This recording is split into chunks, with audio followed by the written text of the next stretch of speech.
Good morning, children. Today's class we are dealing with a new chapter from the grammar book. Chapter 9 named Auxiliary Verbs.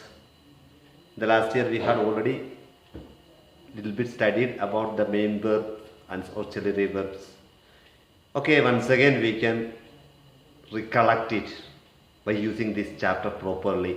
What is auxiliary verb? The verbs that help the main verb in a sentence to express moods, manner, tense and voice are called auxiliary verbs. Once again, I am making you clear that what is an auxiliary verb. The verbs that help the main verb in a sentence to express what? The moods, manner, tense and voice are called auxiliary verbs. And this auxiliary verbs also known as helping verbs. Okay, I think you understand. You again read that source also properly.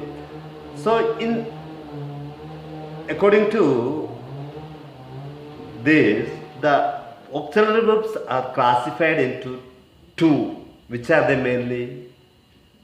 Non-modal auxiliary verbs and modal auxiliary verbs. What are the two classifications of auxiliary verbs?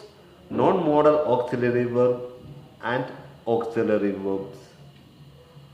What auxiliary verbs? Modal auxiliary. Non-modal auxiliary verbs. Once again I am making. And modal auxiliary verbs. Understanding. Here look. There are two types of auxiliary verbs. Non-modal auxiliary verbs and modal auxiliary verbs. Look. Then what are the auxiliary verbs come under the first category? Do, have and be. Understanding? What are the non-modal auxiliaries? Do, have and be.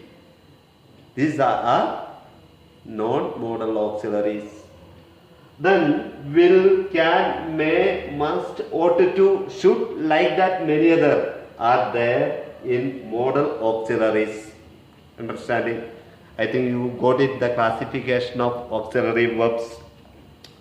Now we can come to especially in the non-modal auxiliary verbs. The do, have, be. These are used to form negative sentences and these are used to form interrogative sentences and also these are used to present tenses also.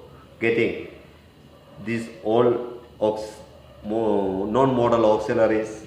And the modal auxiliaries is do has mainly three forms: do, does, did, like that. Getting, I think you are understanding. And when you are coming to the auxiliary do, you understood these three forms.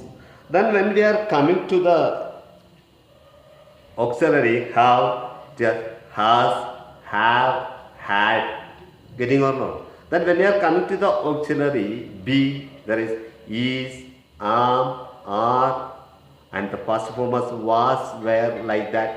These all are non-modal auxiliary verbs. Now when we are coming to the modal auxiliaries, we already told this kind of words: will, can, may, must, ought, like that. These all use it as what? Modal auxiliaries. Modal auxiliary verbs are used to help the main verbs. Understanding? Sometimes the non-modal auxiliary verbs are used as main verbs also, but the modal auxiliaries verbs cannot be used as main verbs. I think you are understanding. Getting? And for what purpose it is the modal auxiliaries are used? Here it is very clearly mentioned in your book. The modal auxiliary verbs are used to convey the speaker's speculation, necessity, willingness, etc. Getting or not? This kind of things. Getting? Once again, I am making that the modal auxiliaries cannot be used in a particular way. So in your textbook, there is very clearly mentioned how the modal auxiliaries are functioning in a sentence, how it is used in examples, and what are the uses. Everything is very clearly mentioned.